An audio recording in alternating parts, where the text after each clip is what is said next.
کیونکہ ان کو 200 روز تو مکمل ہو چکے ہیں اور وہ بہت زیادہ چیزوں پر عادی ہو چکے ہیں. تو یہ اصل میں معاملہ شیر افضل مروت اور اڈیالہ جیل میں جیل سپرنٹینڈنٹ کے درمیان تھا.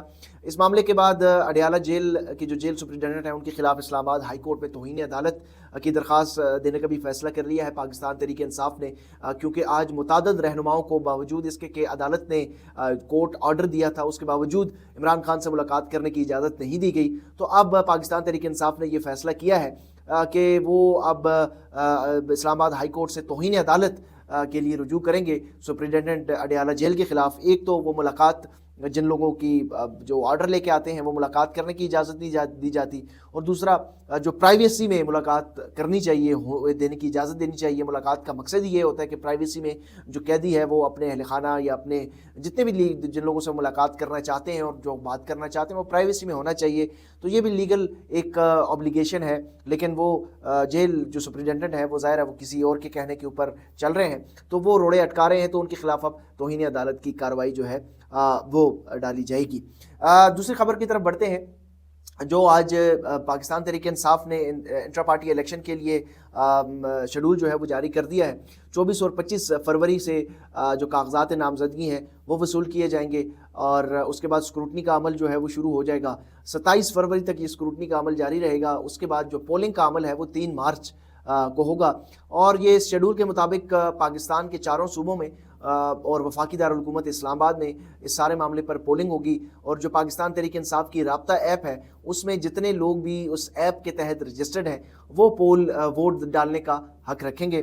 اور اب تک دیکھتے ہیں کہ اب پاکستان تحریک انصاف میں سے کتنے پینل جو ہیں وہ چیئرمین اور سیکرٹری جنرل کی امیدوار کے طور پر سامنے آتے ہیں. پاکستان تحریک انصاف کے موجودہ چیئرمین بیرسٹر گوہر علی خان نے آج اڈیالہ جیل کے باہر گفتگو کرتے ہوئے یہ کہا ہے کہ جو سینیٹر علی ظفر ہیں وہ اب پاکستان تحریک انصاف کے چیئرمین کے نئے امیدوار ہوں گے, جبکہ سیکرٹری جنرل کے لیے عمر ایوب خان جو ہیں وہ بھی جو ہے وہ نئے امیدوار کے طور پر سامنے آئے ہیں.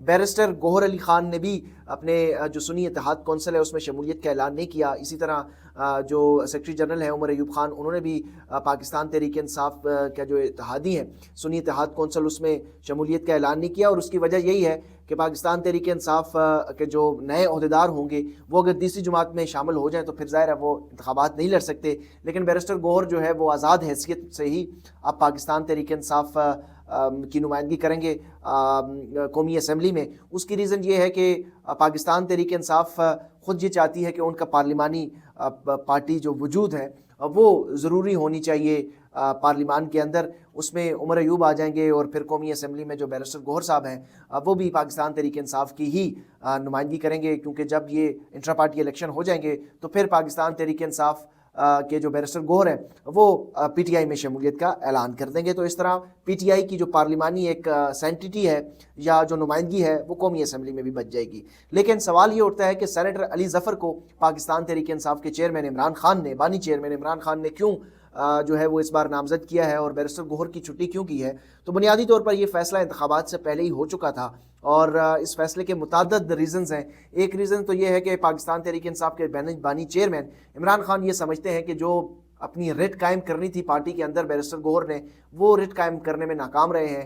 پارٹی کے اندر جو ڈسپلن قائم کرنا تھا وہ ڈسپلن بھی اس طریقے سے قائم نہیں ہوا, اور اس کے ساتھ ساتھ جو انتخابات کے سے پہلے جو ٹکٹ الاٹمنٹ کا معاملہ تھا, اور جب ٹکٹ الاٹمنٹ کا وقت آیا تو اس کے وقت یہ دیکھا گیا کہ بیرسٹر گوہر کے اوپر کافی زیادہ شدید دباؤ تھا اور وہ اس دباؤ کو اچھے طریقے سے ٹیکل نہیں کر پائے. اس لیے اب پاکستان تحریک انصاف کے بانی چیئرمین عمران خان نے ایک ایسے نام کو سامنے لائے ہیں جو بنیادی طور پر ایک وکیل بھی ہیں لیکن اس کے ساتھ ساتھ ایک عرصہ دراز سے پاکستان تحریک انصاف کا حصہ رہے ہیں. ایک وجہ سینیٹر علی ظفر کو سامنے لانے کی وجہ یہ بھی ہے کہ اب پی ٹی آئی کے اندر جو لائرز کا گروپ حاوی تھا اب وہ لائر سے آہستہ آہستہ اب پولیٹیکل لوگوں کی طرف معاملہ جو ہے وہ بڑھے گا, اور پولیٹیکل لوگ سینیٹر علی ظفر جو ہیں وہ آلریڈی پاکستان تحریک انصاف کے سینیٹر ہیں اور پرانے سیاستدان بھی ہیں, اور پاکستان تحریک انصاف سے پرانا ان کا تعلق بھی ہے, اور وہ اس کے ساتھ ساتھ وکلاء کے لیے بھی قابل قبول ہوں گے.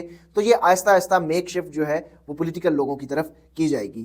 دوسری ایک اہم ریزن جو ہے وہ آپ کو پتہ ہے کہ وکلاء کے اندر دو بڑے دھڑے ہیں, ایک دھڑا اعتزاز احسن کا ہے, ایک دھڑا حامد خان گروپ کا ہے, اور ان دھڑوں میں بیلنس کرنے کے لیے بیرسٹر گوہر کو سامنے لایا گیا تھا. چونکہ حامد خان گروپ کو اگر اقتدار دے دیا جائے یعنی پارٹی دے دی جائے تو پھر ظاہر ہے جو اعتزاز حسن کا گروپ ہے جس میں سینیٹر علی ظفر جیسے لوگ ہیں، بیرسٹر گوہر علی خان جیسے لوگ ہیں، اور بھی بہت سارے جو لائرز ہیں وہ موجود ہیں، تو وہ مکمل طور پر اگنور ہو جائیں گے. تو Hamid Khan as a senior politician اور سینئر رکن پاکستان تحریک انصاف کی ان کا ہمیشہ ایک اپر ہینڈ رہے گا. تو دوسری طرف جو اعتزاز حسن کا گروپ ہے ان کے لوگ جو ہیں ان کے پاس پارٹی کے عہدے ہوں گے، تو یہ بیلنس جو ہے وہ برقرار رہے گا. اور بیرسٹر گوہر کے انتخاب کے وقت بھی یہ بیلنس رکھنا عمران خان کے ذہن میں جو تھا وہ موجود تھا. تو آج کے ویلاگ سے اتنا ہی. چینل کو سبسکرائب ضرور کیجیے گا. مجھے دیجیے اجازت. اللہ حافظ.